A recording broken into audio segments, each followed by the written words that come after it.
Good morning once again. As we begin, my name is Friday James, and I'll be your MC today as I coordinate the conversation along this 29th commemoration of the genocide perpetrated against the Tutsis. Now, this is a yearly event that is observed by Rwanda to commemorate all more than 1 million lives lost in the genocide perpetrated against the Tutsi in 1994. Now, this commemoration here in Washington, D.C. brings together the Rwandan community abroad in the DMV and also other places for those that are able to come here, members of the diplomatic corps, defense attaches, and all you dignitaries that are here to be with us as we observe this important and very commemorative period for us. It's a period that lasts about 100 days from today till July, and we are happy that you made it today to be with us. Now, as we begin the session, I wanted us to take some time and rise up and observe the national anthems of our countries. Thank you very much.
Thank you. You may be seated.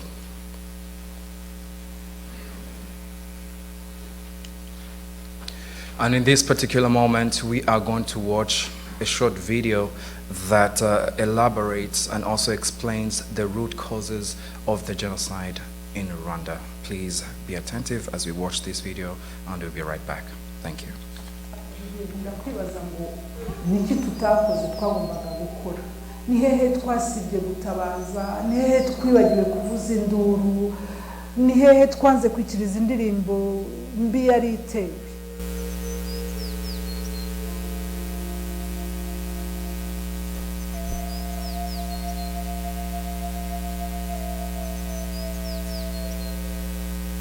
Ibi by'amoko ngo abahutu abatutsi nta byabagaho, ariko ayo magambo yabagaho avuga urwego abantu bagiye bagera muri sosiyete. Ababiligi baje batangiye kwigisha amacakubiri bavuga bati abatutsi baturuka iyi, banje kujya bavuga mu Burayi na Mesopotamia, nyuma baza kuvuga muri Egiputi, ubwo baje barategeka barakoloniza. Abahutu bakavuga ngo baturukaga muri za Chad, baza batyo. Abatwa bo ngo bari basanzwe muri ayo mashyamba. Urumva deja ko winjijemo akantu k'inkoza kugiramo amacakubiri. U Rwanda ni igihugu kimwe kirimo bibiri. Abatuye ibi bihugu ntacyo bahuriyeho, ntibahuje imico. Ababituye bameze nk'abava ahantu hatandukanye cyangwa abaturage b'imigabane itandukanye. Burya Genocide ntabwo iyi ngiyi ni uko ariyo yemewe na Nations Unies na Loni, naho ubundi no muri za 1990 habaye za Genocide. None uzi niba barazaga bakica abantu, bakica abatutsi, bakica abana, bakica abagore, nayo ntacyo babahora. Kwica umuntu ntacyo yagutwaye, kandi ukica ubwoko bumwe urumva ko babaga gukora Genocide. Vous êtes Tutsi? Si, je le suis. Gunariste? Si. Et maintenant, est-ce que vous avez peur? De quoi? De la population, du jugement, peur d'être tué? Si c'est la mort, je dois mourir.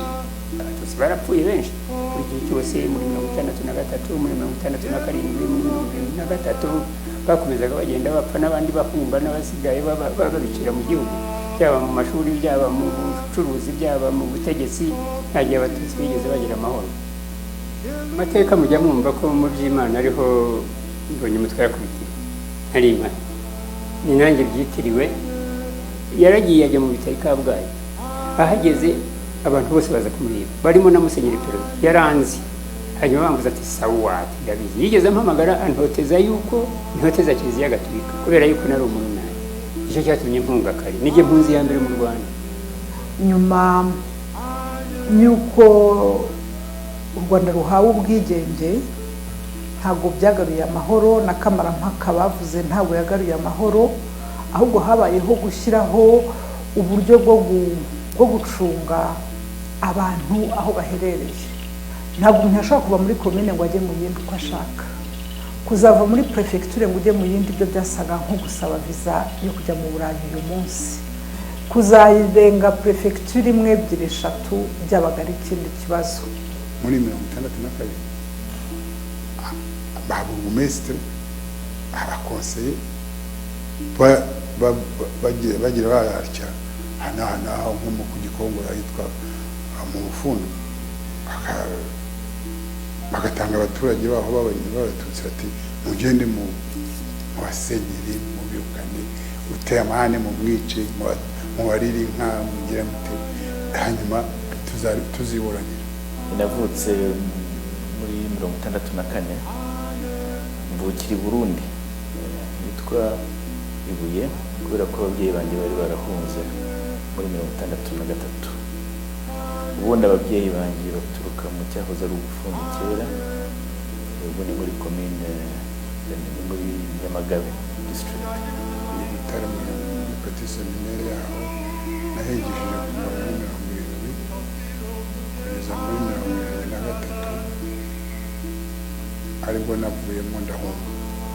Haje imidugararo yirukana abanyeshuri b'abatutsi mu mashuri n'abarimu. Hari benshi bagiye bavanwa mu duce bavukiyemo bakoherezwa kure y'iwabo. Icyo gihe kuva ku Kibuye ukajya gutura ibyumba byari nko gucira imahanga. Ngiye muri Uganda bari babanje kudutuza ahantu hitwa Kizinga iruhande rwa frontiere, tuhamara n'umwaka, ariko kuko mu mategeko international bagomba kwigizayo abantu nibura kilometero 150, twe baradutwara. Ababyeyi bacu bimukira bajya Nyakivara, ababyeyi banjye barazereye bahavuye, tubimukira Shungerezi, tuhavuye tujya Bunyoro, tuhavuye tujya Toro, twatashye ababyeyi banjye bari Toro, nubwo ko bazereye ahantu henshi. Impunzi burya kugira ngo yicare hamwe bifata umwanya. I Burundi mu by'ukuri habaye igihe gito, ndakomeza njya kwiga muri Kongo. Hababaza ibintu byinshi ariko nta kibabaza nko kuba impunzi ukatagira igihugu.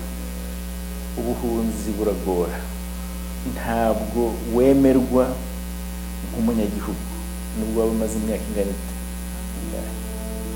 bakwitirira igihugu cyawe. Nubwo icyo gihe u Rwanda rwahakanaga, ariko aho twabaga turi baravuga ati mwebwe muri Abanyarwanda. Iyo bagiraga bakabona muzuye babatwaraga mu rindi shyamba, kujya gutema ishyamba ryamera neza, bakabakuraho abaturage bakahatura, mukajya gutema irindi. Niko batwaraga impunzi hirya no hino.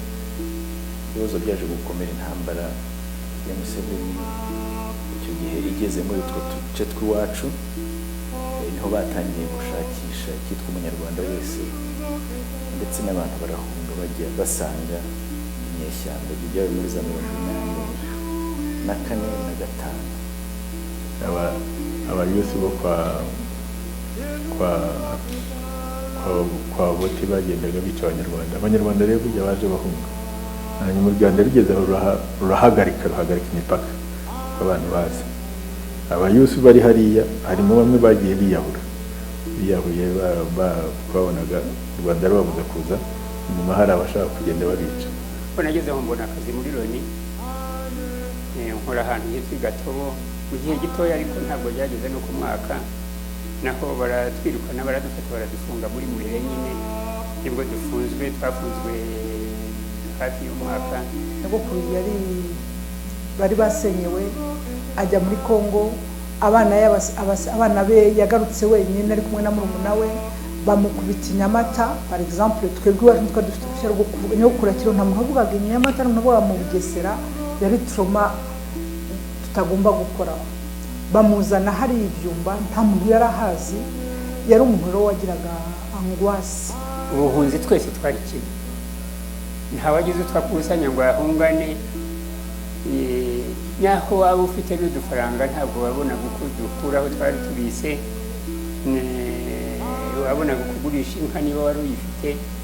Abantu bigeze muri 1964 bumvaga bazataha, cyangwa bwa mbere Abanyarwanda bumvaga bazacyurwa na Loni. Bageze aho batangira kujya bavuga ko bazacyurwa n'inyenzi n'umwami, ariko bigeze muri 1967 aho inyenzi zitsindiwe neza, Abanyarwanda icyo gihe byatangiye kuvuga ko ndetse basigara bavuga ati nta runari byose ni akavumburamashyiga. Mu Kinyarwanda biravuga ko nta runari yagomba kubacyura, nta Loni nayo yagomba kubacyura, ni akavumburamashyiga. Nibyo babeshya abana. Mbere y'uko inkotanyi zibaho zikaba zitugezaho uko ziteye n'icyo zishaka, ndetse intambara itararota, umuntu yumvaga nta kizashobora gutaha bitariho. Ndibuka rwose natangiye kubaka Brazzaville. Umuntu wahunze aba yagiye gusa umubiri we wavuye mu gihugu kimwe yagiye mu kindi, ariko umutima we wasigaye mu gihugu yavuyemo. Utamuhaye uburenganzira bwe rero, amaherezo aragushakisha. Politike yo gutandukanya abantu, waba ushingiye ku bwoko, waba ushingiye ku idini, waba ushingiye ku gitsina, waba ushingiye ku ho baturuka. Politike ishingira ku bitandukanya abantu iteka isenya igihugu.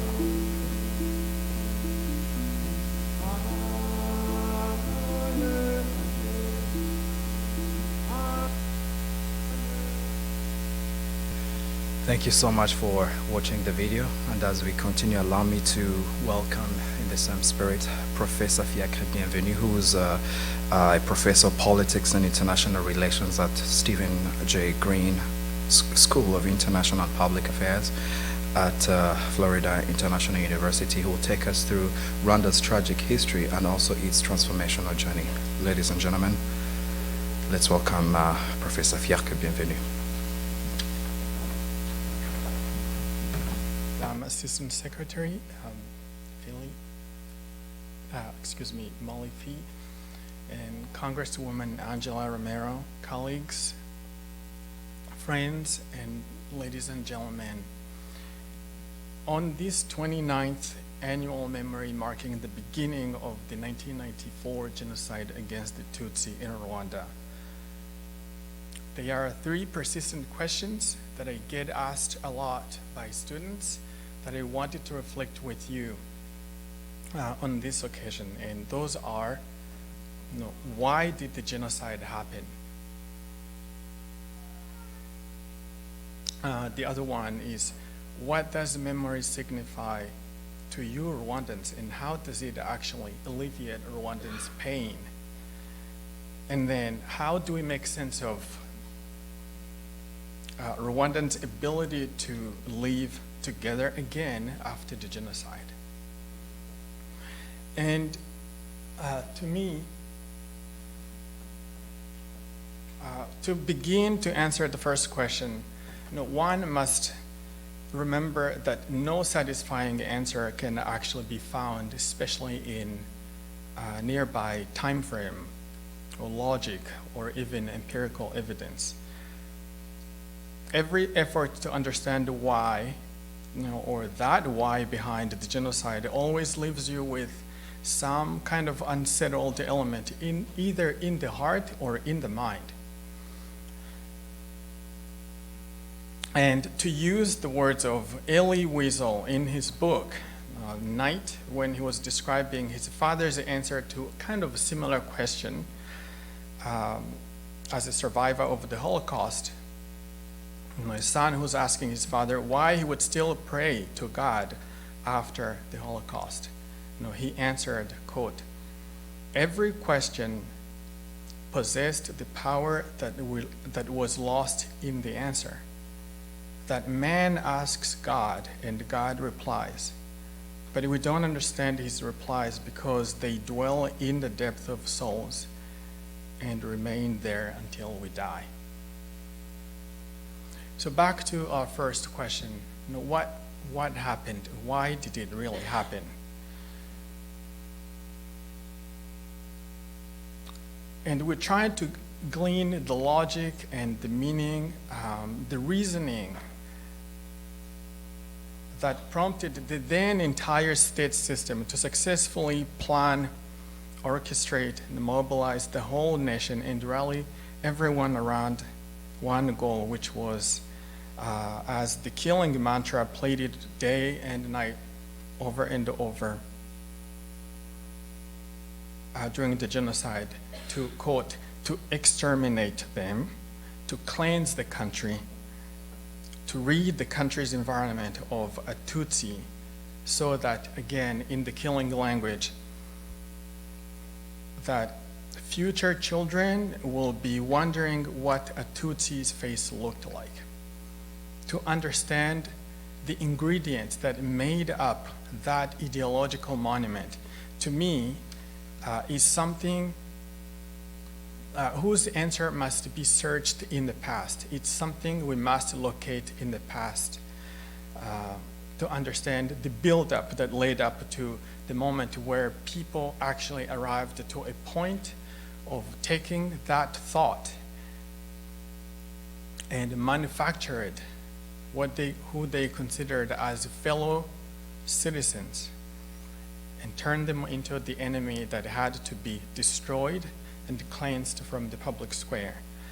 To me, that is something, again, we cannot understand in the nearby history, but we got really go back to the origins of just the thought system.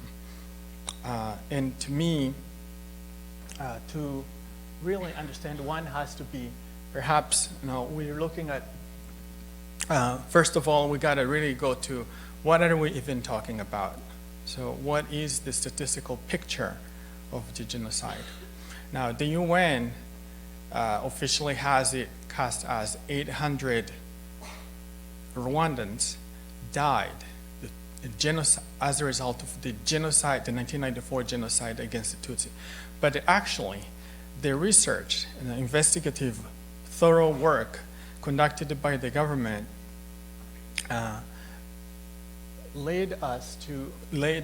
produced a real figure which goes over 1 million people.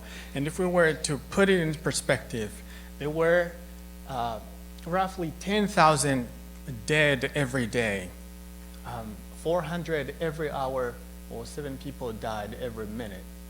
But along with this statistical outcome of what actually genocide produced in the whole country, there's a myriad of problems surrounding that too. You had a section of the same population that were scattered around the region, who had been denied a sense of belonging, who lived under subjugation and rejection, statelessness, who had been denied to return to where they would consider home.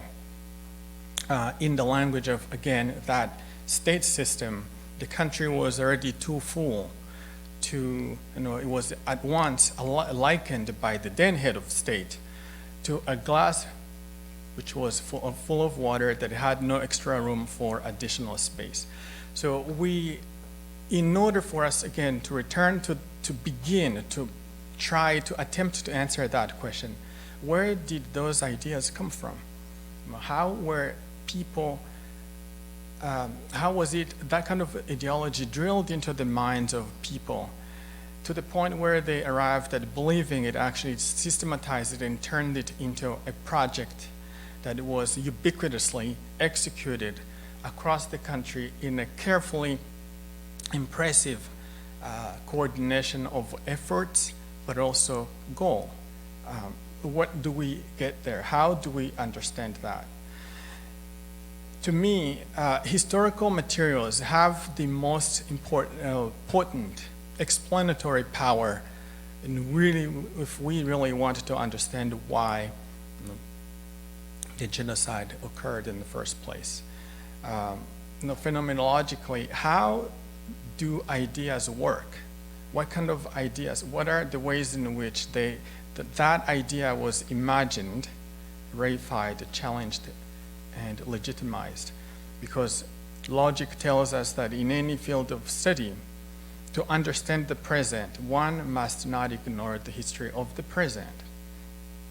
As philosophically, that idea is referred to as the habitus, because what we practice becomes integrated into our routines, and we turn them into customs, and we inhale them, and we exhale them, and it becomes our routines, and we normalize them, kind of becomes a second nature.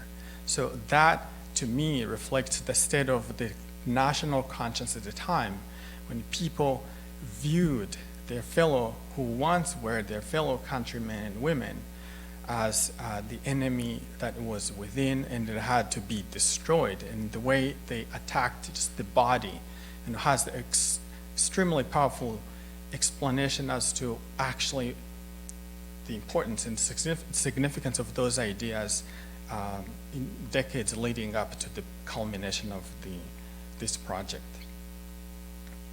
So where do we go and where do we begin? And to me, one needs to begin at the very inception of what we consider even the construction of modern state, which is 1959.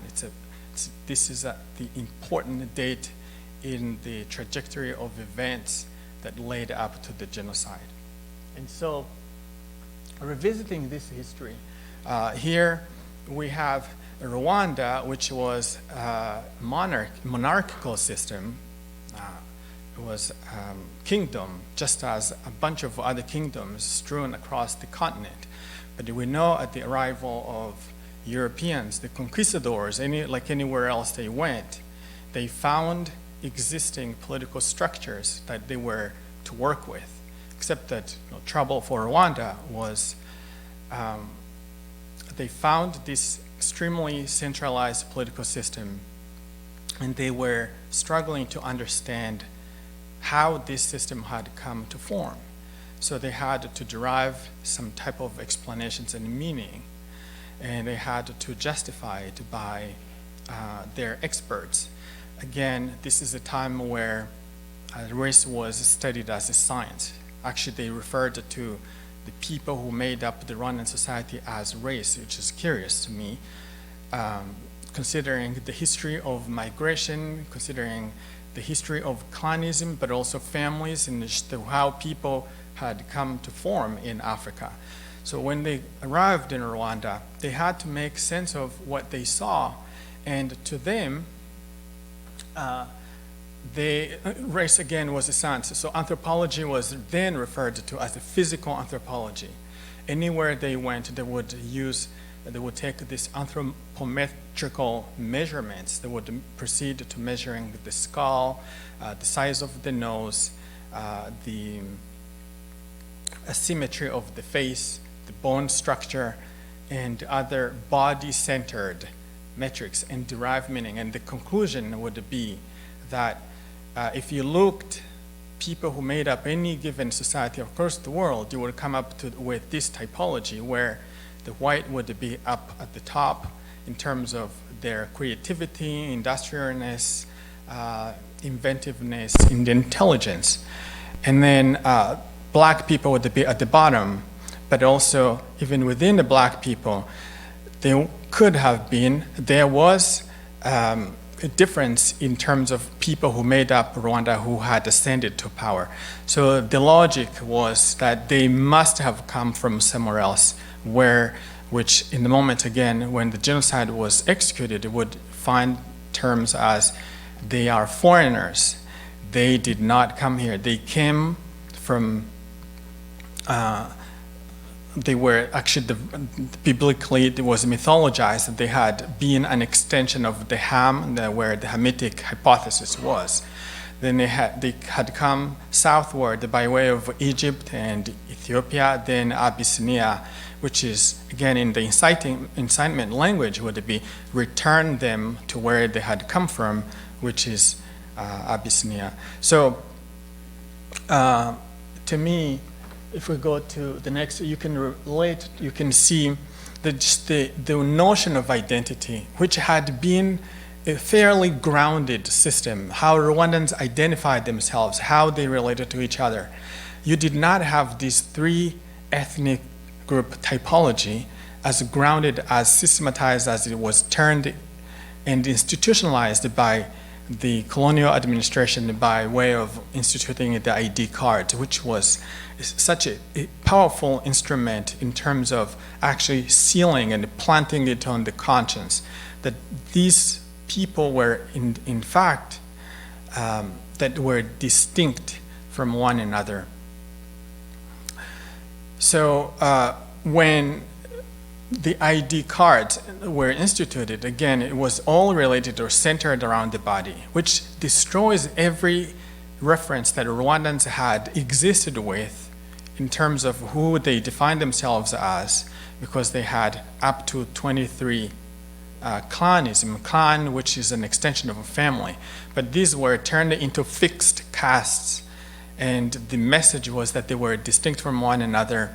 And the narrative was, so you got one ruling group category that had subjugated the remainder of the people who inhabited the country, and therefore it was unfair. So the whole narrative was framed along the lines of justice, but also the body again becomes the center upon which became the site upon which power structure and any struggle to ascend to power and to occupy the state would be defined. So the body, again, you would see even during the genocide, the way they would attack the body. Women Tutsi women who were cast for a long time as more beautiful, therefore, by extension, out of reach by an ordinary individual there. So they would proceed to rape, breast ablation, being pierced through the body, especially attacking the genitals from with these sharp objects. So it does speak to those build up sexual anxieties that had been drilled into the minds by perpetrators. So again, the body politics would become even an element we see in the lead up to the genocide, how it was cast in media. You would see how Tutsi female are being cast as enemies who are going to be selling their body to foreign powers as a way of buying influence. If we can go to, there's another one, a more disturbing one, for example, perhaps maybe we should skip to this given the ages of people in the group. But you would see even, this is a message that was aired by one famous news anchor on the so-called media of hate, RTLM. He's describing a moment where French have arrived, and he's calling on Hutu women, this is your turn. You've now had a chance to emerge and actually be something. It's almost as if the Hutu in the extremists imaginary, how they had imagined and envisioned the country and who should they inhabit it. It's as if Hutu beauty would not make a meaning unless it was in juxtaposition and in competition with that of a Tutsi female. We also see the use of, in the so-called Hutu 10 Commandments, the manifesto, which 8 out of 10 those commandments referred to women. We glean a lot in terms of how this ideology was taken methodically, and it actually became a cultural system, a thought system that people almost second naturally acted upon during the genocide. So quickly, I want to end to the notion, to the second point, which is how do you emerge from the moment of the genocide, actually construct a new civilization that would pull everybody together despite having traversed this tragedy. In the darkest times of the country, how do you really build another identity? And so what we've seen from an educational perspective, at least, is the effort by the state, which has the tools and the political organization with the proper tools, to build a country that's centered around oneness, to restore and reverse the train wreck or the erasure of everything that Rwandans had known up to that point, and reconstruct and actually rebuild from the rubble of this history. So Rwandan have been on this journey to morph again into a new, evolving identity, which would be centered around oneness. You can, of course, there's the notion of alterity as a matter of alterity, the state of being otherwise. You can always be who you want to be, just as you can be a farmer today and tomorrow you will be a family of engineers. But as you congregate in the public square, laws were built and instituted that enable everybody to come together and actually reclaim that power of togetherness, of oneness, and converging toward achieving one goal. So we see a lot of achievements and a lot of gains across sectors of life, which involve women in villages who are involved into actually building communities, which include what we call in social science, solving the dilemmas of collective action. and whether it involves building a bridge on their own initiative that connects two villages where the children attend school and so forth. So running the risk of not exceeding my time, I want to end it there.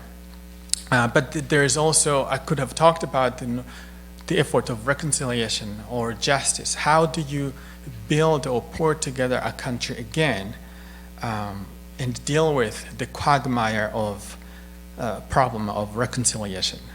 How do you build a country together when there's reduced or almost inexistent social trust, interpersonal trust?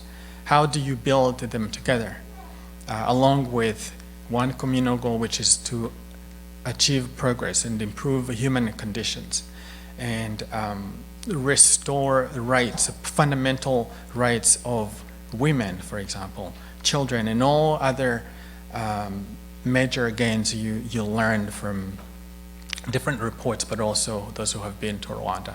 So these are questions we are passionate about, we want understand, and that actually the 1994 genocide against the Tutsi remains one consequential event of the world's history in the 20th century as it happened toward the end of the 20th century. So there's a lot we can learn from either in the education sector, maybe different institutions that can learn and actually begin new courses on studying how does a resilient people actually emerge out of that kind of story or tragedy. So thank you very much. I'll see you next time.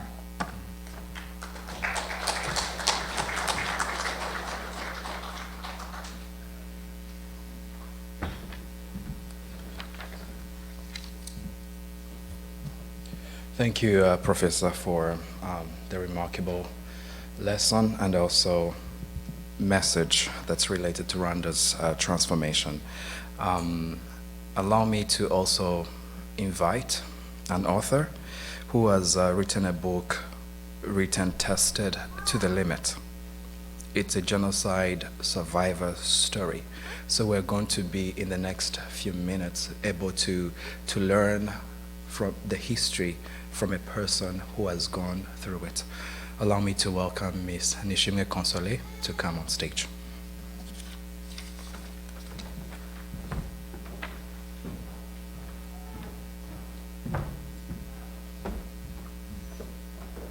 Good morning.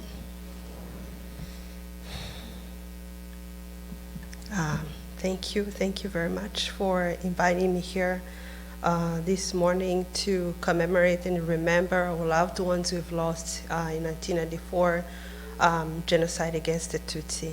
Thank you, Ambassador. Thank you, all of you, for being here. It's not easy as a survivor to share your testimony, but I feel like it's so important to do it because it's part of making sure that what happened is not forgotten, and also the memory of our loved ones still alive. So it's my duty as a survivor to share, because all of us here, we learn from the history, we learn from those who have gone through that experience. So I love a quote from Elie Wiesel. He said, when you listen to a witness, you become a witness. When you listen to a witness, you become a witness. So for me, sharing is not easy, but I feel like it's so important to do it. So when the genocide happened, I was young, I was 14 years old, happily living with my both parents in the western province of the country. And I would say that I was very fortunate to be born in a very pleasant, affectionate, loving family at that young age. So in Kibuye, in a place called Kibuye, and a family of 5 children. I was oldest in my family. And my younger sister was 11 around that time in 1994.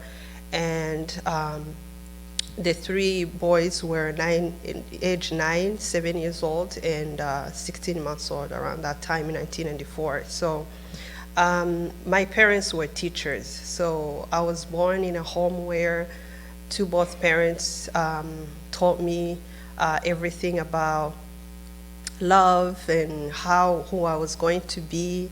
My father loved education a lot, so he was a very loving person who cared very much about everybody in the community, small village where we lived. So my mom as well. So I would say that it was.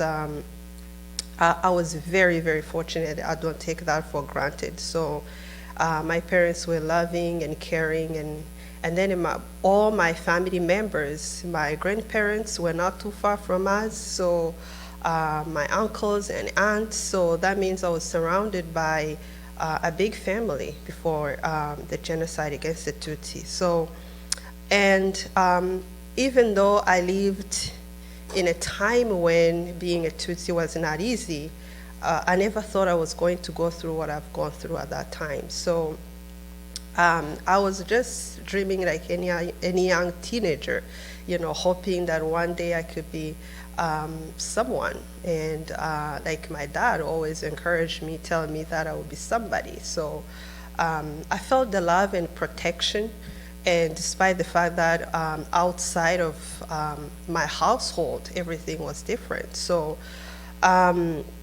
unfortunately, the warmth and love and affection was cut short when the 1994 genocide against the Tutsi started. So, and I found myself going into hiding for 3 months, not knowing what would happen, not even understanding if I would, survive. And even though I knew being a Tutsi at that age was not easy, I've gone through a period in school where I was asked to stand up in the classroom in elementary school, junior high school, being bullied by a classmate because I was a Tutsi, and then now finding myself going into hiding now for 3 months without knowing what would happen next. So, and for those 3 months, for those who know, it was not an easy time. So I had to, to seek refuge like many other Tutsis, and we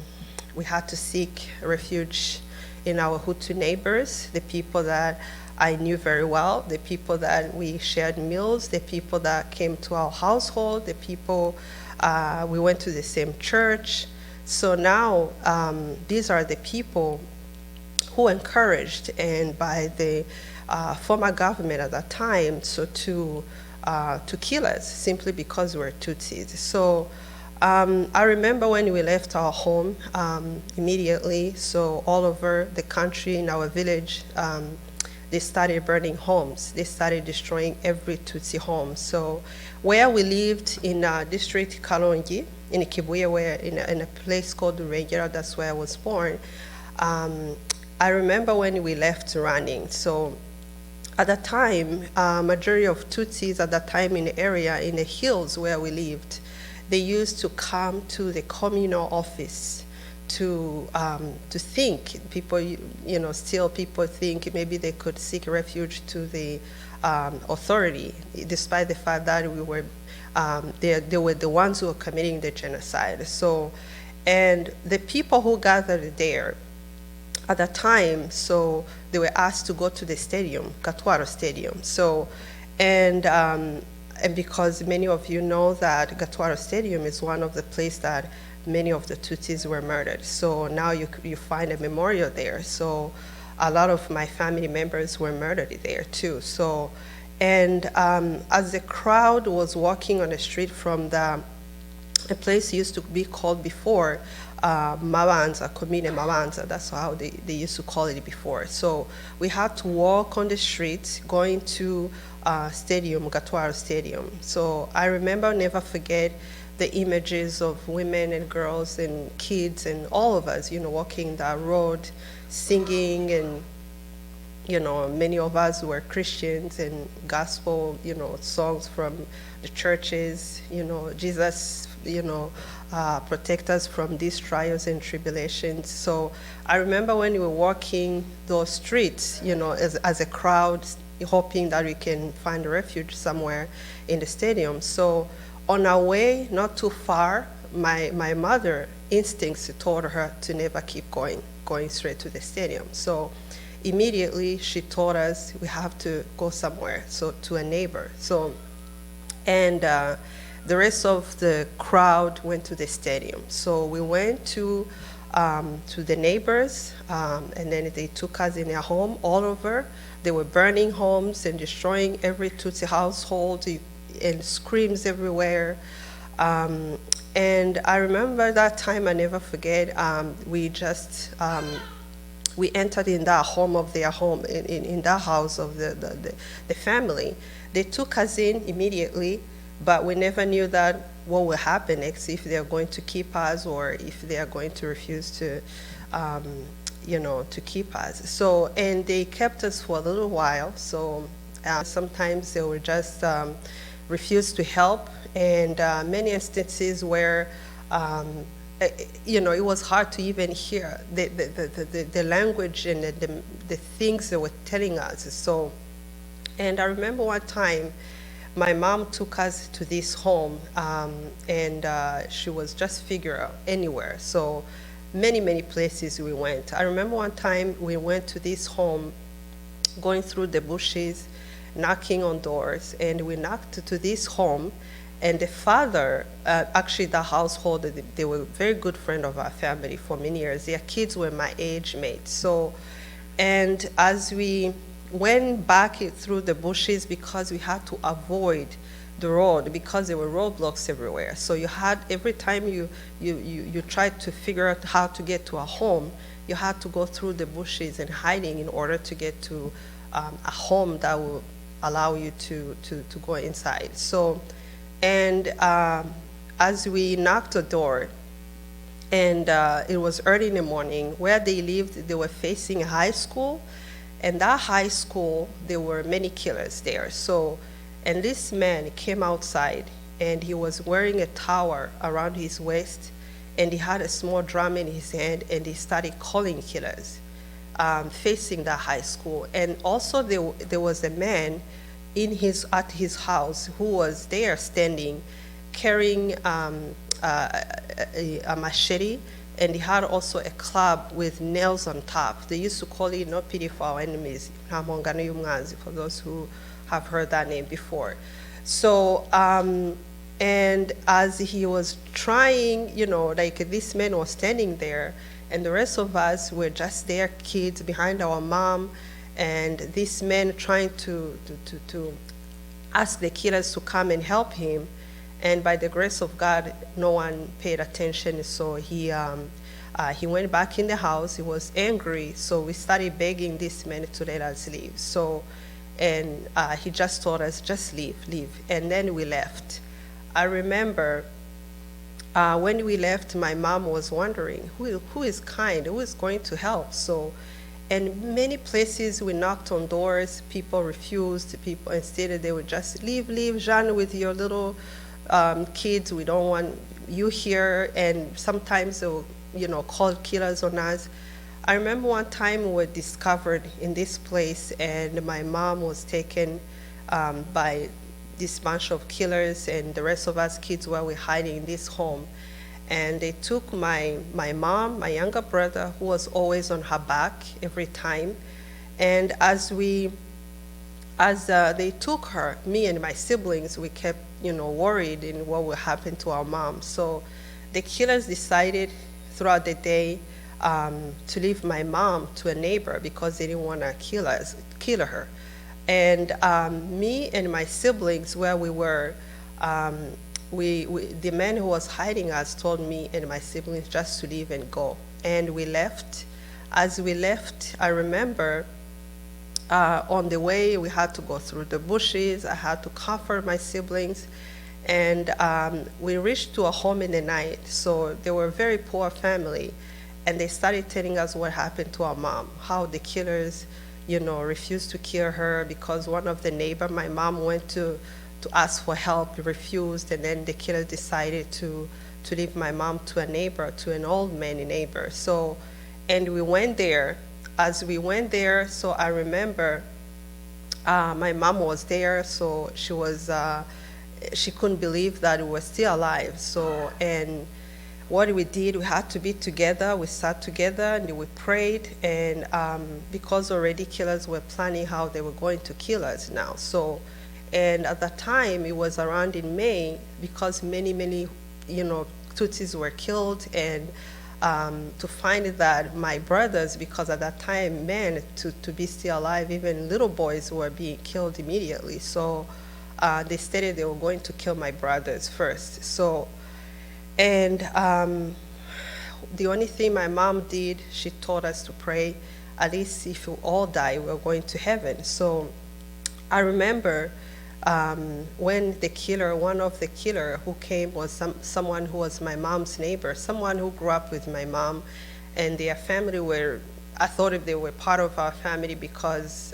hearing the story how my grandfather actually was somebody who gifted his dad the land where they lived. Now he's somebody who came to kill my brothers. So, and he came, this young man, and came and took my brothers, and it was not easy to see, imagine a mother who was always carrying her little boy and other children behind her, and now they're snatched away from her. It was not easy. And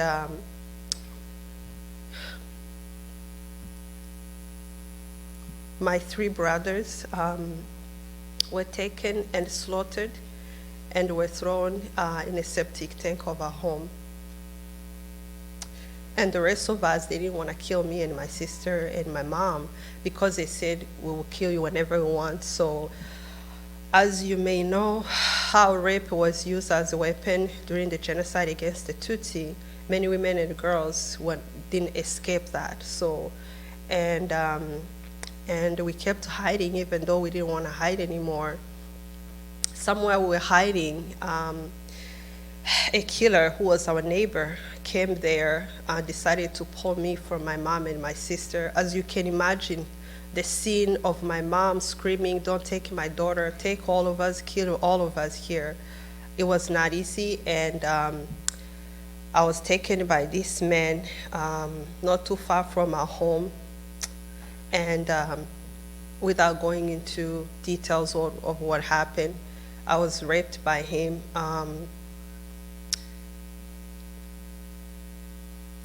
He hoped that many other, killers will come and destroy me more.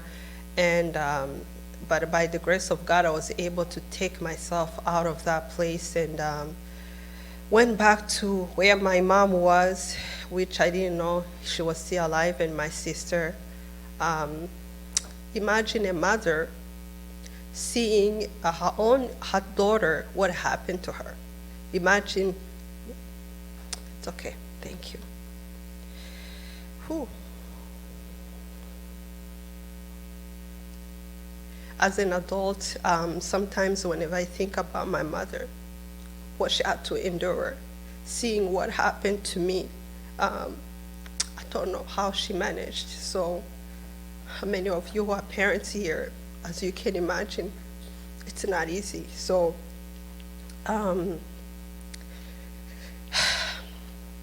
but when you survive, things keep happening. So I didn't know I was going to survive. So we kept hiding someone. Everybody, it's a small town. Everyone was talking about who was still alive and who alive. So someone in the Muslim community heard what happened. So took us in his house. He was somebody very kind. And he hid us for the rest of the remainder of the time we were hiding. So that's how me and my sister and my mom survived. So it was not easy. Now the RPF, we're lucky to meet the RPF, and that's how we survived. We are truly grateful for them.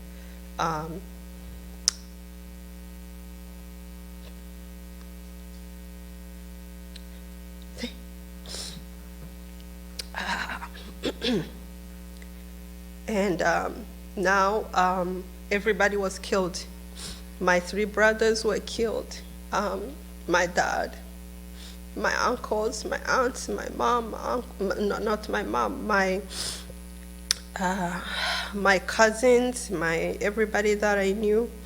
Everybody on my dad's side was killed except me and my sister, and we are only 3 grandkids who survived on that part of my dad.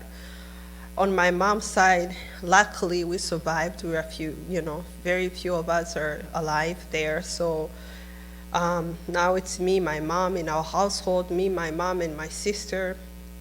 Now we had to go back to a normal life. It was not easy. A mother who have lost her children, who have seen what happened to her daughter, going back to a normal life was not easy.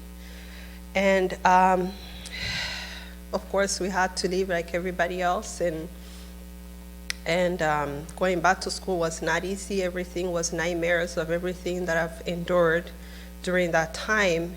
And now to learn later on, because of what women and girls have gone through. Many of them live with HIV, others have had children from rape who are now 29 years old. So to learn that I was HIV positive,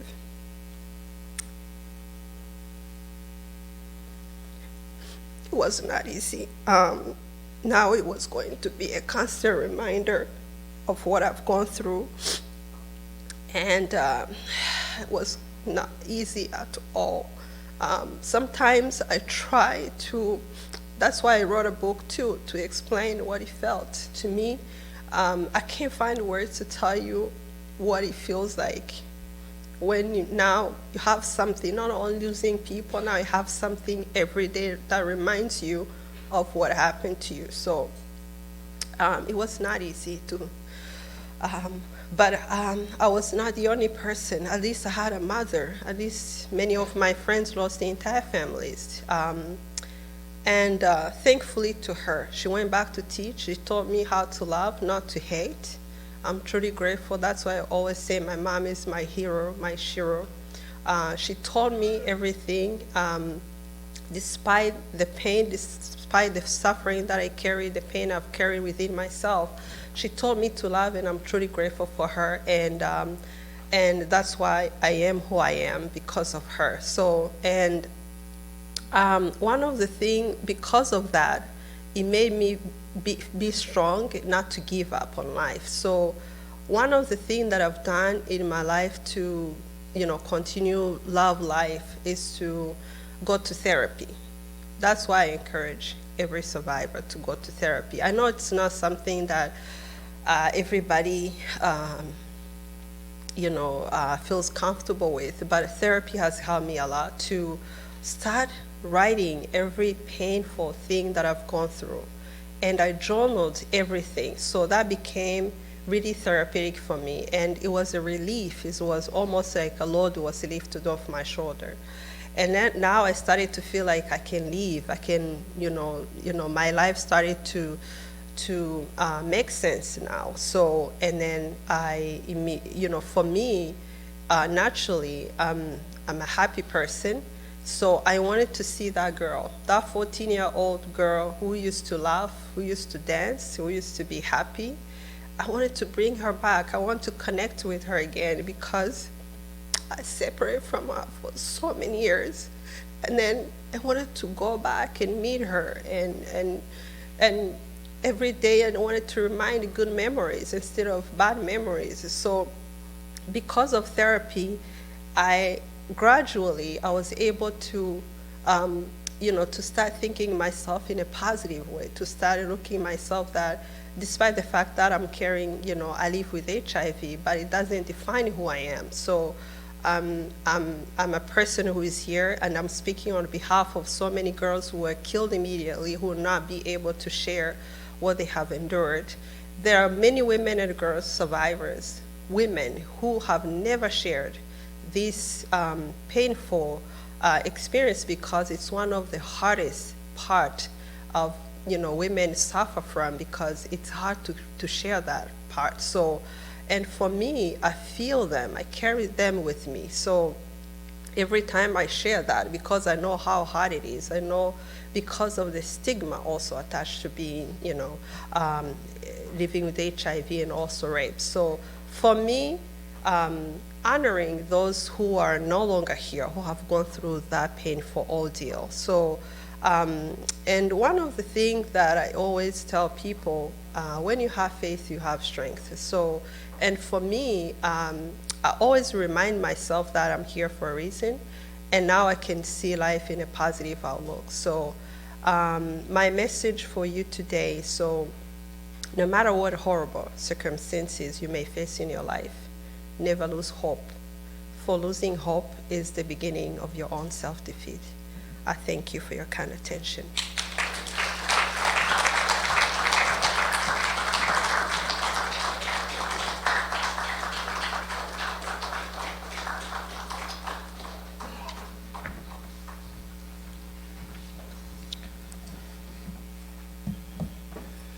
Thank you, Ms. Nishime Konsole, for your testimony.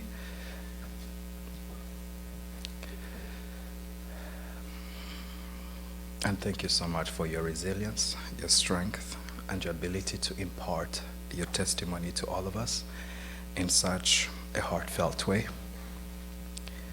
Thank you very much. And as we proceed,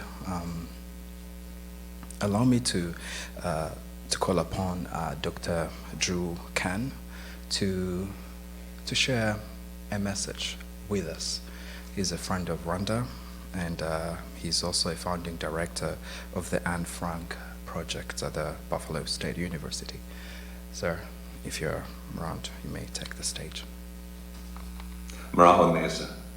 It is an honor to be with you today at Kwibuka 29 and share this solemn occasion with you. I bring greetings from Buffalo State University, Buffalo State University's Anne Frank project, and the city of Buffalo. Please know that the city of Buffalo and our university's hearts are with you during these difficult and challenging 100 days of commemoration. Specific greetings and respect go out to my friend and colleague, Her Excellency, Ambassador Matilda Mukatabana. Thank you for inviting me to share some words. It's an honor. To our global Rwandan community, esteemed colleagues, and most specifically those of you who are suffering during these next 100 days as you resurface the 1994 genocide against the Tutsi in Rwanda. This strong annual response is a lesson for the world, and a lesson that we don't take lightly and that we share widely. I wish I could be with you in Washington, D.C. today, but I find myself on the West Coast celebrating the Jewish holiday of Passover with my family. For those of you who don't know, Passover retells the story of Moses leading the Jews out of slavery, out of bondage, and into freedom. In fact, we call this the celebration of freedom. Reflecting on Rwanda's 1994 genocide against the Tutsi last night was not difficult. This idea that we have come together to remember, to unite and renew was not lost. One of the most powerful things about Passover to me is that last night, at the same time, millions of Jews around the world were telling the same story at the same time, in the same order. That is an organized, planned, courageous response, not a reaction, a response to the atrocity of genocide. This is how we make sure it never happens again.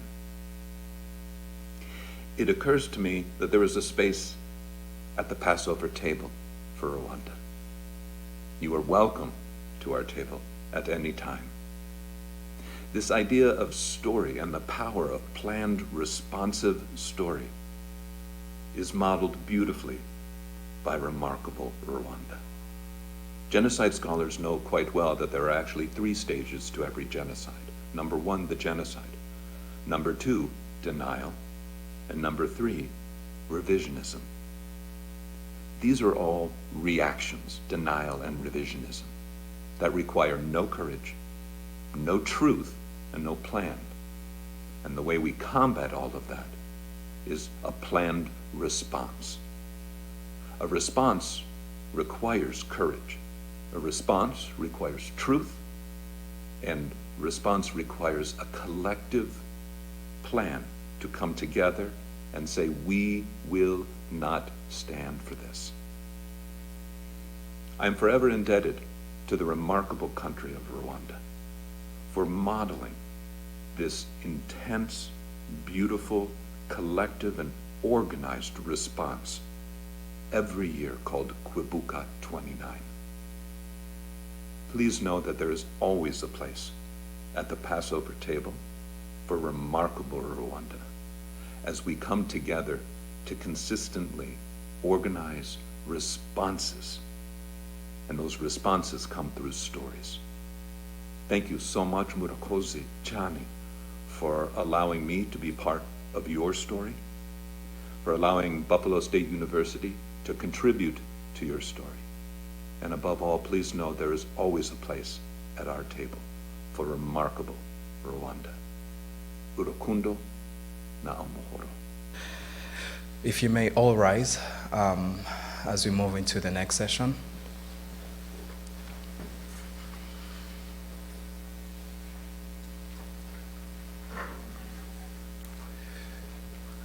I believe you have all been provided with candles. If they're on your seat or if you have them in your hands, please hold them close to you.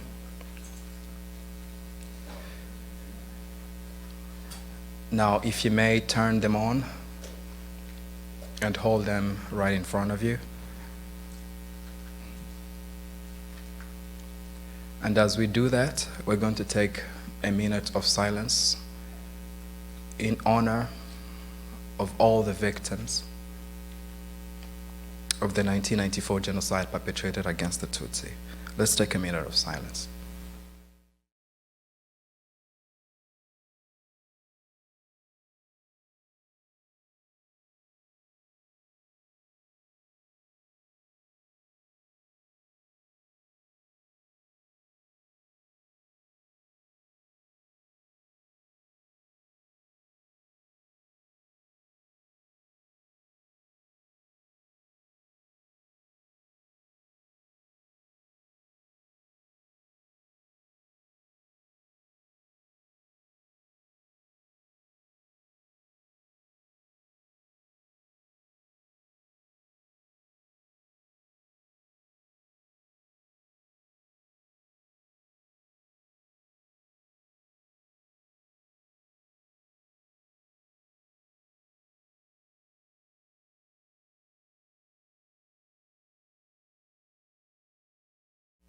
Thank you very much. And now, to my left, I have children that also have their candles lit, and they're going to take us through a session of reading 29 names of as a representation of families that were completely wiped out in the genocide against the Tutsis. As of 2020, it's believed that more than 15,000 families were completely wiped out, forgotten, with no history, and they're going to do that in remembrance of them. All right.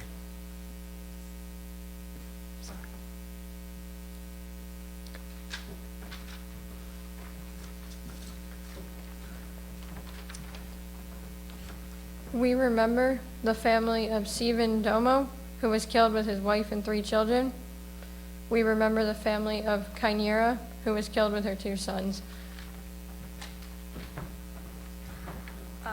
We remember the family of the Garyas Nendijinha, who was killed with his wife Musabarara. We remember the family of Marisa, who was killed with his wife and 3 children. Thank you. We remember the family of Domina Mukagakuba, who was killed with her 2 children. We remember the family of Cesaria Naran Koko, who was killed with her 3 children. We remember the family of Thomas Senya Buzana, who was killed with his wife and child. We remember the family of Merani Nirdama, who was killed with her daughter and 3 grandchildren. We remember the family of Munya Bagisha, who was killed with his wife and 2 children. We remember the family of Nastasia Mukandekezi, who was killed with her daughter Agnes and 3 grandchildren. We remember the family of Amaba Hunda Baginzi, who was killed with his 3 children. We remember Gataku, who was killed with his wife Muka Minega. We remember the family of Martin Mafarange, who was killed with his wife and 4 children. We remember the family of Kasieda Gayindi, who was killed with his wife and children. We remember He Fidel Hasha Maje, who was killed with their 2 children. We remember the family of Kalis Tutaganda, who was killed with his wife and 4 children. We remember the family of Stanislas Jenda Ahimana, who was killed with his wife and 2 children. We remember the family of Ruagumya, who was killed with his wife and 3 children. We remember the family of Morara, who was killed with his wife and 2 children. We remember the family of Medaridi Mushuguri, who was killed with his wife and 6 children. We remember the family of Theogene Karisa, who was killed with his wife and their daughter and 2 sons. We remember the family of Donachi Ruchakamba, who was killed with his 4 sons. We remember the family of Tionis Kanani, who was killed with his wife and 10 children. We remember the family of Saver Hinduka, who was killed with his wife and 4 children. We remember the family of German Mazimpaka, who was killed with his wife, their daughter, and 4 sons. Remember the family of Edor Ranga, who was killed with his wife Mukarungundo. We remember the family of Manzi Gakuba, who was killed with his wife and 9 children. We remember the family of Kasyan Butangirimana, who was killed with his wife and 4 children. And we remember the family of Emmanuel Guirangira, who was killed with his wife and 3 children.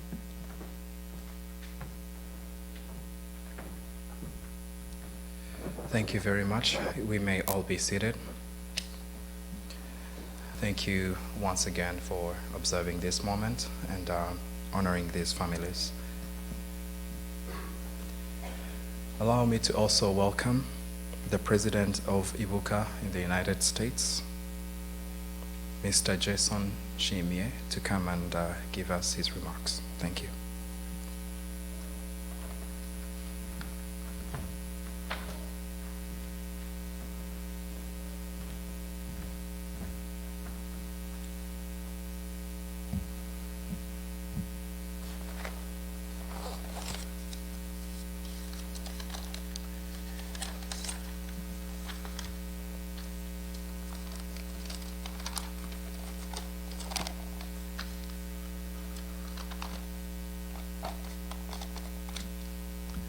Good morning, Maramutse. It's difficult to speak after the witness because most of the energy you had is almost gone. On behalf of the survivors in USA,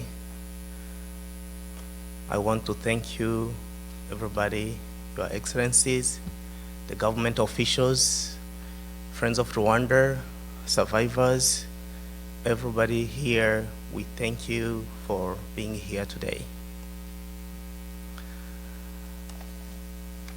First, I want to talk about Ibuka. It's an organization that has been here since August 16th, 1994. It was started in Europe, in Belgium, and then grow around the world. Now we have branches in about 12 countries. In here in USA, it was launched in 2020. So it's an umbrella organization of survivors of 1994 genocide against Tutsi. What we do, we try to protect the memory and the honor the victims. We support survivors in many ways, and we have so many survivors here in the room. If you want to hear about their stories, they are willing to help and teach you, so we don't make the same mistake we did before.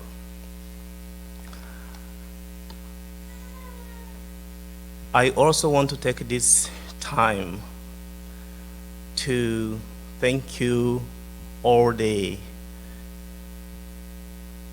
people who protect us, who make us to survive.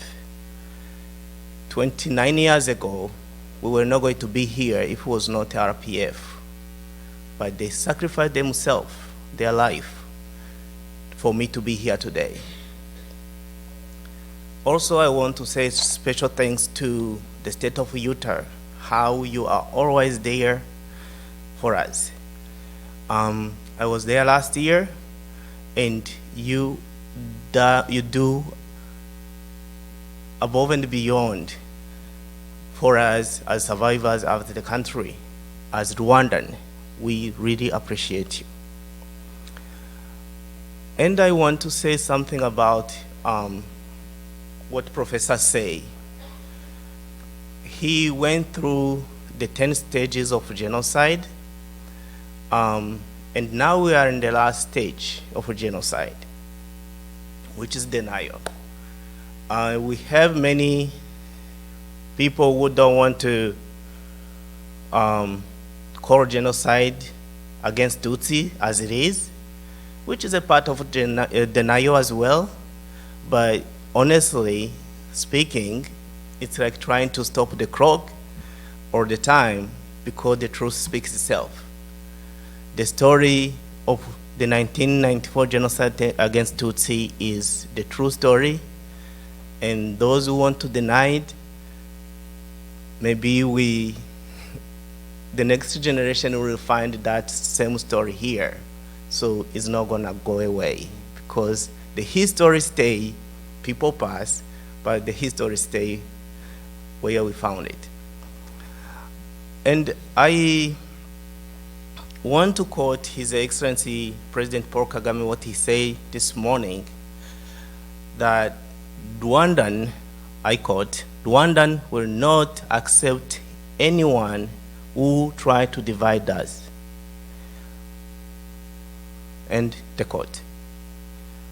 We will never go through the same issue again, regardless where it's coming from or who's trying to bring it. Rwandan will not accept it.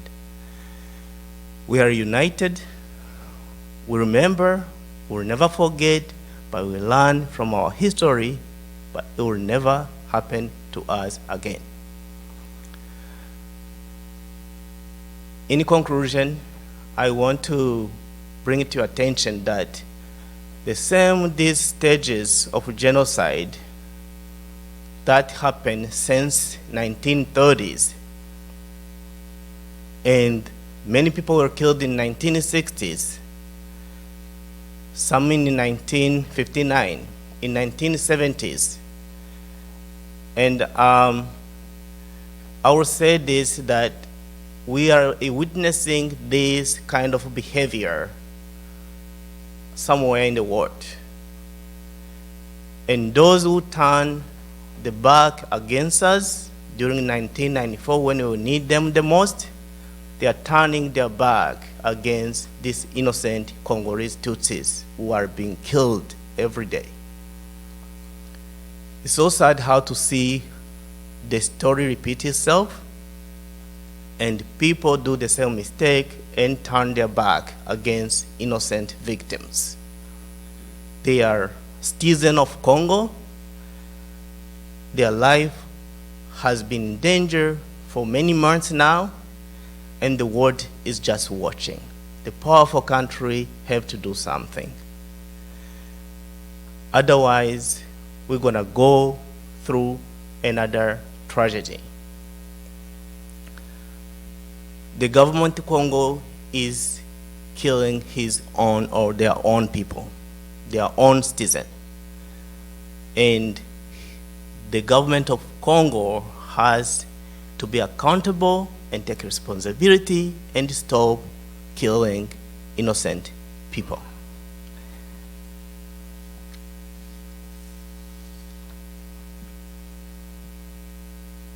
I will end by saying that we are here to remember, to unite, and to renew. As always, we thank you for your support, and we are here to build a peaceful world and to work together toward a peaceful life for everyone. Thank you for your attention.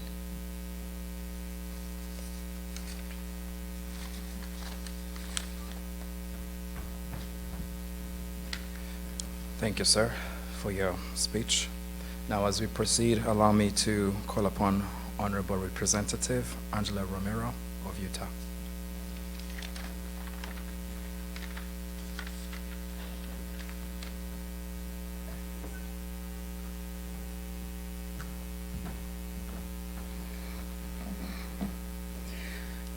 Once you turn 40, it's hard to see, so I'm going to put my reading glasses on here, but I really want to thank everyone for inviting me today, and it was nice to leave Utah because it's snowing out there in April, and to be here with all of you and Her Excellency to talk about what I did in Utah. So in 2019, I was approached by members of the Rwandan community to attend a commemoration. And so I went to the commemoration with one of our staffers, and I was drawn to it because of the parallel. I'm Mexican American and also Native American. And as you know, in the United States, we don't have a beautiful history either. And my family were put on reservations, and a genocide was committed to me as well. So I feel like I have that connection. And because of that connection and the conversations I had with members from the Rwandan community in Utah, I decided to draft a resolution to commemorate genocide, because we can't forget what genocide does to communities, because when people commit genocide, they want to erase a people, they want to erase communities. And so I wanted to make sure that we didn't forget the history of Rwandans and what happened to them, and to honor our Rwandans in Utah. So I want to read a couple of words from that resolution. So I was able to pass this resolution in 2020. So what it states is, the House resolution designates April 7th as the Day of Remembrance for the victims of the genocide against the Tutsi in Rwanda. And I wanted to make sure I got the language correct. This resolution recognizes the hundreds of Tutsi refugees that fled from Rwanda to Utah as a result of the 1994 genocide, designating April 7th as the Day of Remembrance for the victims of genocide against the Tutsi in Rwanda. And the resolution also highlights an opportunity to reflect on the moral responsibility of individuals, societies, and governments to respect all people regardless of their race, color, religion, ethnicity, culture, or nationality. A day to remember that nearly 1 million Tutsi and some Hutu who were opposed to the Hutu-led government's genocide plan that were murdered in Rwanda, and a day to help build bridges of understanding between different people and fortify commitments to human rights, protecting against perspective and violence, and individual liberty and a free society for all people. And so one of the things we did with this resolution is we wanted to make sure every year Utah recognized what happened in Rwanda to the Tutsi. And so we made sure when we wrote the resolution that every April 7th this will be remembered in Utah. And I'm glad to be here with you all today, because we can't forget the past, because the past is tied to the present, and the present decides the future. And so as an elected official, it is my duty to my constituents, which many are from the Rwandan community, to not forget what happened and to make sure that we don't let it happen again. And again, as I mentioned, I have personal experience on my paternal side, because my grandmother was put on a reservation many of my people were wiped out because of who they were. And so as someone who holds a position of power, I want to make sure that I don't forget what happened to my family, and I don't want to forget what happened to yours. So thank you again for having me here today.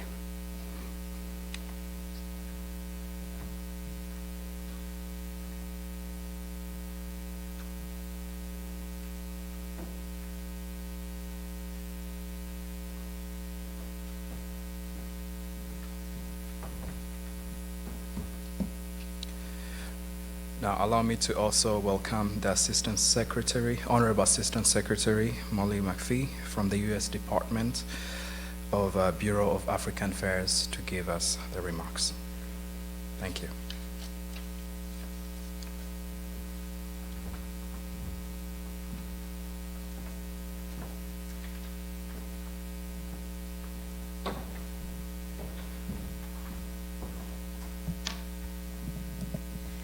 Good morning, and thank you, Friday.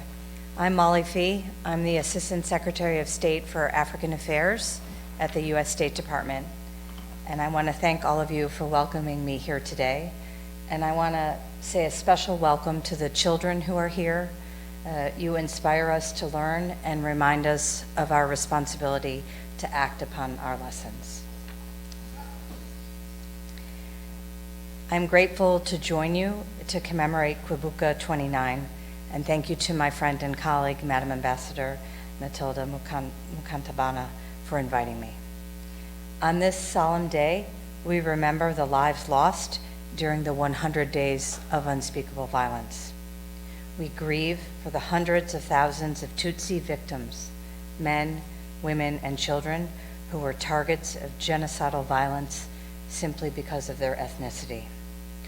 We also remember the Hutu, Twa, and others who were murdered due to their opposition to a genocidal regime. We stand with the survivors who witnessed and experienced these terrible crimes and still mourn the loss of their loved ones. Following the horrific events of 1994, Rwanda united in reconciliation. Rwanda pursued community justice to try over 1 million suspects and help communities heal from unforgivable wounds, while the International Criminal Tribunal for Rwanda pursued high-level suspects. Rwanda invested in the country's development and the health and education of its people, achieving impressive results in a few short decades. The United States has been proud to be Rwanda's partner in that process. As we join today together in remembering the victims and reaffirming our support for the people of Rwanda in their continued efforts for unity and renewal, we oppose any attempt to misrepresent the historical record for political purposes. In particular, we strongly oppose any denial or minimization of the genocide that targeted Tutsi. We also remember how hate speech was used to incite people to commit genocidal violence. We urge those who employ hateful rhetoric today to consider the power of their words and to use them to promote peace rather than to foment violence and hate. The United States has been and will remain one of Rwanda's strongest supporters in seeking accountability for the genocide. We helped to establish and support the International Criminal Tribunal for Rwanda, and we continue to offer rewards leading to the arrest of the remaining fugitives wanted by the International Residual Mechanism for Criminal Tribunals. The United States will never stop working with Rwanda to bring those responsible for genocide to justice. Thank you again for allowing me the opportunity to join you on this somber day. Today and every day, let us all recommit to protecting the vulnerable, promoting accountability for atrocities, and ensuring that mass atrocities like this never happen again. Thank you.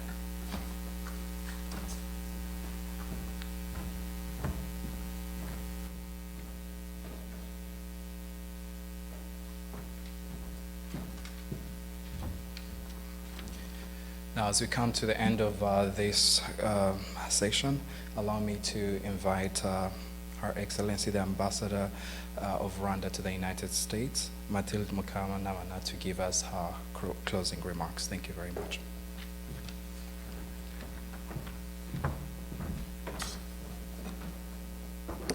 Thank you so much. Muraho, how are you? Assistant Secretary for African Affairs, Honorable Morifi, Honorable Representative Angela Romero, Excellency Dean, I'm so happy to see you were able to come, Dean of Ambassadors, Excellency colleagues, ambassadors, Excellency and members of the Diplomatic Corps, dear friends, and all the people represented here and who are our friends who came with us. It's really an honor and a privilege to be with you today on this solemn day of remembrance, Kwibuka 29.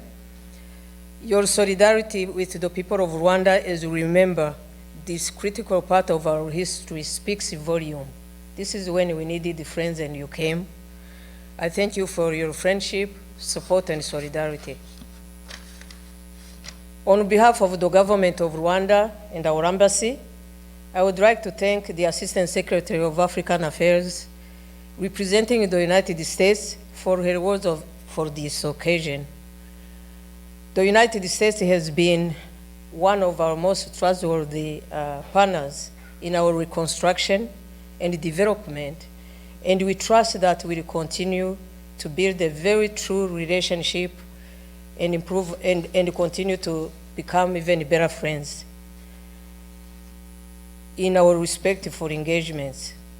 Let me take this moment to express also gratitude to Honorable Representative Romero, not Republican, in leading the bipartisan efforts to use proper terminology. When we talk about terminology and people who have talked about it, it's not just for the sake, it's not a trivial matter. Because once you don't use the words, it speaks a volume, especially because we have to pay attention to historical clarity and what is happening. Let me take this moment to express also our gratitude to all the people who are survivors of genocide who are in this room. Their strength and resilience has helped us to move forward as a nation. You heard what Console said. She became the voice of millions of people who couldn't speak for themselves. And it's her courage, because the story she's telling is not an easy story to tell. It's not an easy story to tell, but she's representing everyone who was violated, everyone who was killed, every woman and child who was left fatherless and motherless during this time. The eminent presenters gave comprehensive details about various aspects of 1994 genocide against the Tutsi, and we had a glimpse, like what I was saying, of what the survivors went through Console testimony. Each April 7th, our nation gets together and we mourn as one. As we remember the loss of more than 1 million lives lost during the genocide against Tutsi in Rwanda. Commemoration activities will take place throughout the world, but also throughout the states in the United States for anyone who lives any place else where they can join our communities as they remember. This is the time we honor the memory of our loved ones who lost their lives, but also continue to offer solace to those who have survived. We gather here to remember because unity and renewal first demand an honest reckoning of the past. For the next 100 days, the whole Rwandan society will engage in a dialogue aimed at gaining a greater understanding of what the forces that brought our country to the knees. We almost died as a nation. These are not easy discussions, and I think that Professor Fiacre was able to take you through the history, so I'm not going to go through that. Holocaust survivor, and someone mentioned Elie Wiesel, at one point said, that because I remember, I despair. And because I remember, I have the duty to reject despair. In Rwanda, we have come to accept the burdens and obligations of memory. We are inextricably bound by our past, however painful, but we are not bound by it. Indeed, it's by remembering that we honor the lives lost, express solidarity with those who survived, and find powerful inspiration to build a society too strong, too full of hope, to permit the emergence of the hatred and violence that all destroyed us 29 years ago. Our solemn task is to speak plainly about what happened in 1994 and to counter efforts to obscure the history or distort our history. We owe this to victims and survivors, but no less obligation to future generations of Rwandans. If we fail to tell the truth of what happened, if we allow false narrative to take hold in its place, we undermine the mission encapsulated in just the two words that we have been saying for the last, since the Holocaust, when we say never again. So we need to go back, to continue to tell our story. No one knows better the pain of genocide than a survivor who witnessed immeasurable suffering. Society itself collapsed around them as all the major institutions failed. When I talk about institutions, I'm talking about the state. It was a state-generated genocide. I talk about the church, where the majority of the people belong to. I'm talking even sometimes about the family, where certain members of the same family were killing each other. And finally, the one that could have saved us and brought some leverage, the so-called international community, failed Rwanda, drastically failed Rwanda. Even though the UN was in Rwanda, but they didn't save the people. They didn't fulfill their mandate of saving lives. Today we reflect on what made the unspeakable possible, the unimaginable all too real. While it's understandable that people will focus on 100 days that went from April 7th to July 3rd, but it's also worth reflecting on the forces that made those events possible, even inevitable. And again, Professor Fiacre talked about it, and he did a better analysis than what I can bring here. But for decades preceding the tragedy of 1994, Rwanda political leaders were pushing for a policy of vilification and dehumanization aimed at the Tutsi people in the country. And this laid the groundwork for genocide. The media, both public and private, propagated the idea that Rwandans of Tutsi descent were somehow enemies within, even less than human. You know, you've heard the language when people were using cockroaches, and to kill cockroaches is a duty because those are vermin. So it was what was happening in Rwanda, the Rwanda I grew up in, and the Rwanda that pushed me to leave my country. And to kill them, as a matter of fact, was an act of patriotism. So to kill them was an act of patriotism. Tutsis were almost entirely excluded from political process, and discriminatory policies were put in place across board.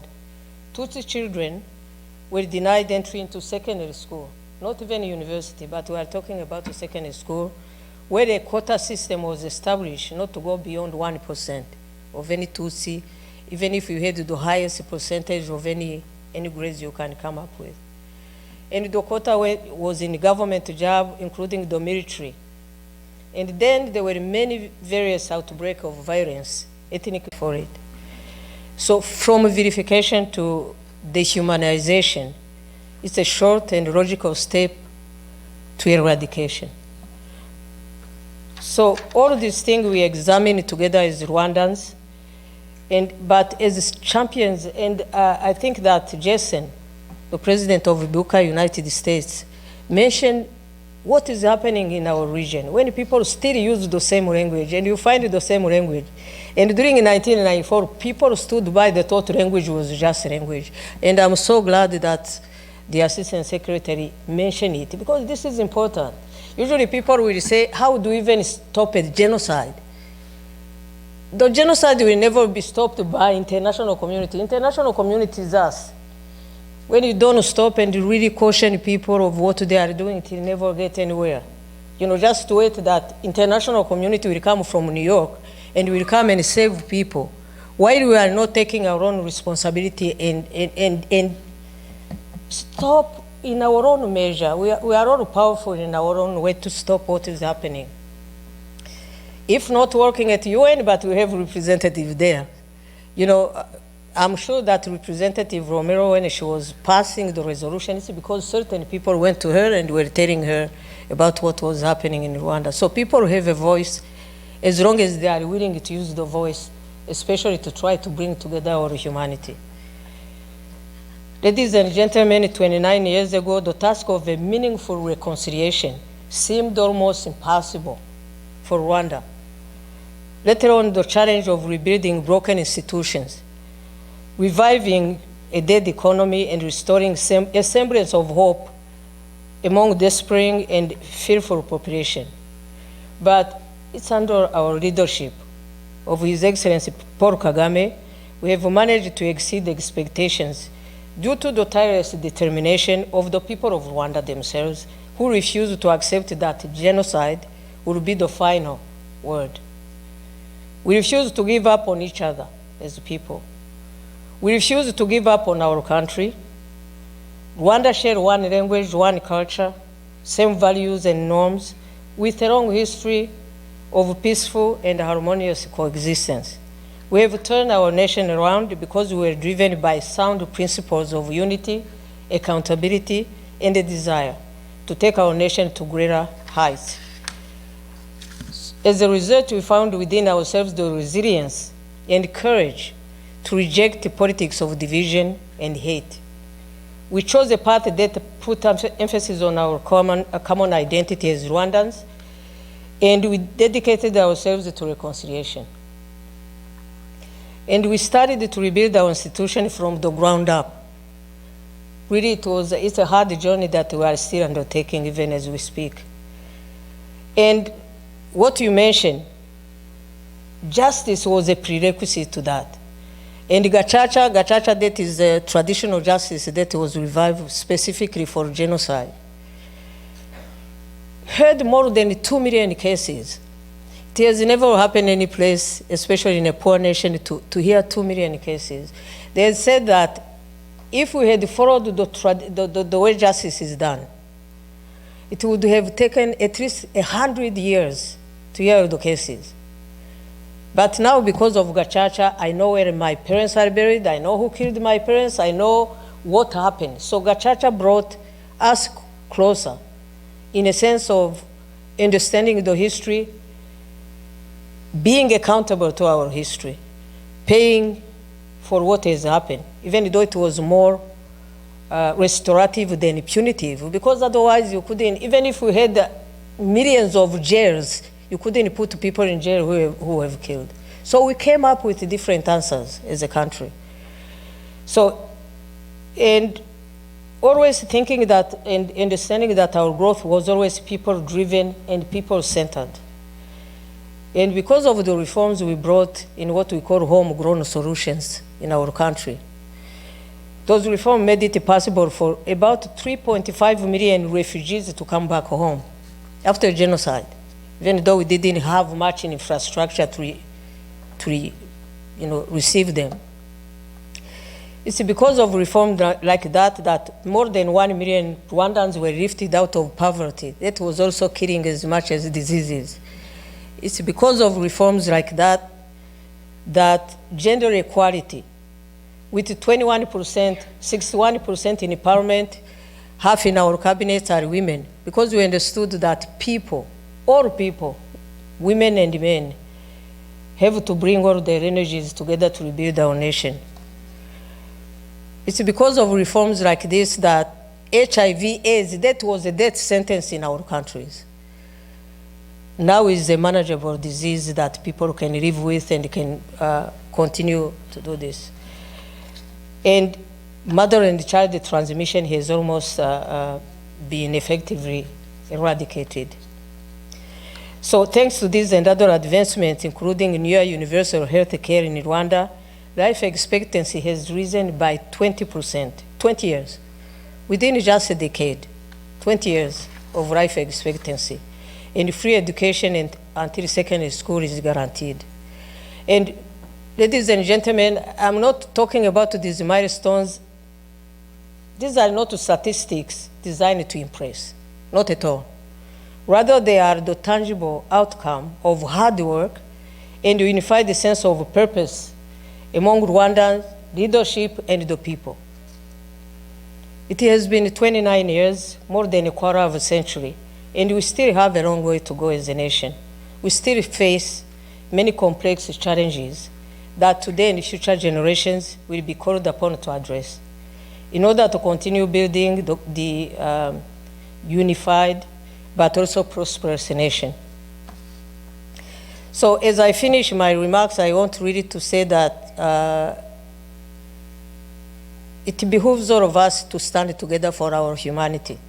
Genocide is a crime against humanity, and it victimizes everyone. You know, even though there are people who die from it, but it victimizes all of us if we don't stand up for it. Today, Rwanda is a new nation nurtured by the hard work of our leadership and the resilience of our people. The genocide happened, and it's a part of our history that we cannot erase. But we owe it to our future generation to use the lessons we have learned to build them a better future. With our able leadership and the will and the power of Rwandans, we can continue to safeguard what we have accomplished as a unified nation and leave a legacy of peace, unity, now and for future generations. My plea to the young people, and I was so happy, and I thank the young people who came here and who are going to be, the ones who are here, who are present here today. You are Rwanda's future, but you are also our present. In many ways, you have a unique historical responsibility to pick up the baton of leadership at all aspects of nation building. And my plea to you and to others on this April 7th is to continue to solidify our unity, to treasure it, to protect it, and to not to let anyone or anything drive a wedge between brothers and sisters, the way it happened 29 years ago. Build strong bonds of human solidarity. Above all, continue to be champions of Rwandan values of dignity, patriotism, and unity. I finish with the remarks. The president, we just finished the commemoration in Rwanda area because they come before. And in his remarks during the commemoration of the genocide against the Tutsi, President Kagame underlined the dynamic between the past and the future. He said we cannot turn the clock back, nor can we undo the harm caused. But we have the power to determine the future and to ensure that what happened never happens again. And that's the message that was given here. And his message strongly resonates and guides us as we renew ourselves in Rwanda, in a country undeniably shaped by unspeakable tragedy, but not beholden to it. The ethos of never again permeates its society at every level, and it's a must. But for never again to become a reality, we must first to commit to never forget. I call on all of you today to partner with us as we continue our fight against genocide and genocide ideology. Help us to remember, to unite, and to renew. Twibuke twiyubaka. Thank you so much.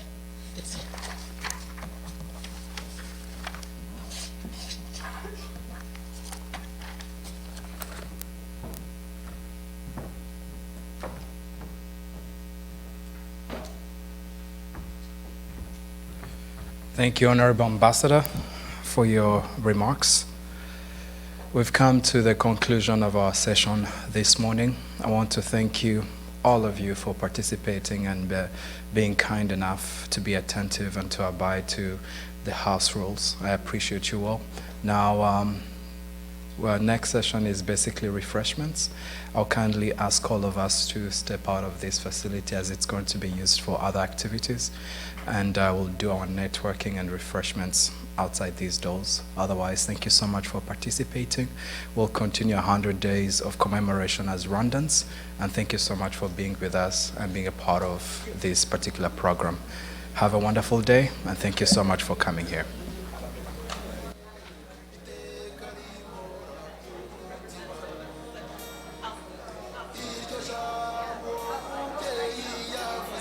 Thank you.